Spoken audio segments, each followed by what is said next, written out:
Oke, ini sharing-sharing berbagi gitu kan. Karena tak kasih ngerti ada fase orang itu kalau pas mempelajari ilmu agama itu fase yang pertamanya tahu apa? Fase yang pertamanya adalah merasa dia paling alim setelah belajar.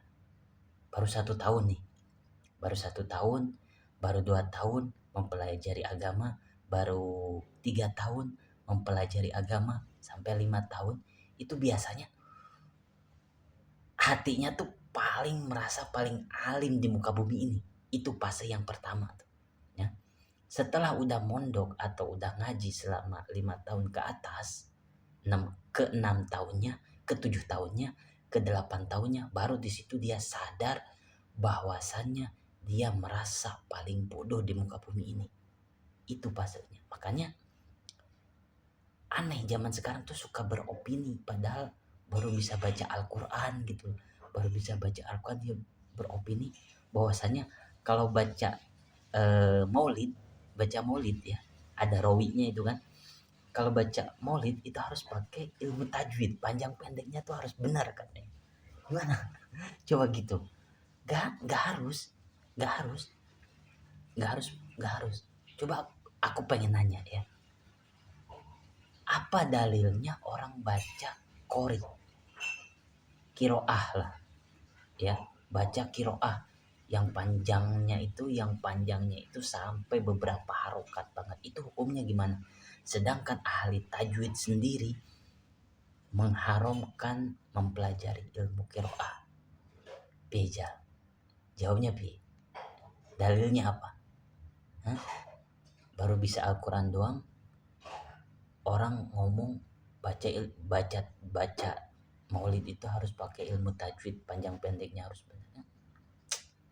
Bahkan ada lebih keren lagi daripada itu, ilmu yang jarang diketahui orang banyak kecuali orang yang mondok, yang lama mondoknya. Tahu apa? Baca Al-Quran gak perlu pakai ilmu tajwid, dan baca suratnya dalam sholatnya tetap sah. Beja. Hah? Di ilmu kitab kitab apa, di ilmu fikih itu gak ada itu. B. Hah? B. Ada yang bisa jawab gak kayak gitu? Ngajinya belum lama, semakin orang lama ngajinya makin paham, makin sadar bahwasanya dia tuh bodoh. Jadi yang merasa pintar itu, ya, yang merasa pintar itu biasanya dia fasenya pas masih awal-awal mempelajari ilmu agama biasanya gitu, ya kan? Udah merasa bikin opini, bikin statement sembarangan gitu kan. Udah lama-lama mondok, dulu dulu ya, Dokter Hamka almarhum rahimahullah taala, beliau pernah mengharamkan baca maulid, mengharamkan baca maulid dulu. Terus pas akhir-akhir hayat beliau suka mengadakan maulid di rumahnya. Akhirnya beberapa jamaah pengajian hanya ke Dokter Hamka. Dokter Hamka, jenengan tuh dulu mengharamkan maulid loh. Kok sekarang mengadakan maulid terus di rumah? Jawabannya Dokter Hamka apa? Oh iya, dulu saya nggak belajar. Saya kurang baca kitab. Sehingga saya sembarangan mengharamkan. Sekarang aku paham. Ternyata aku tuh kurang wawasan. Dokter Hamka loh, almarhum.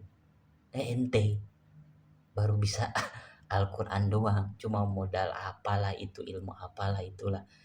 Beropini udah paling pintar, udah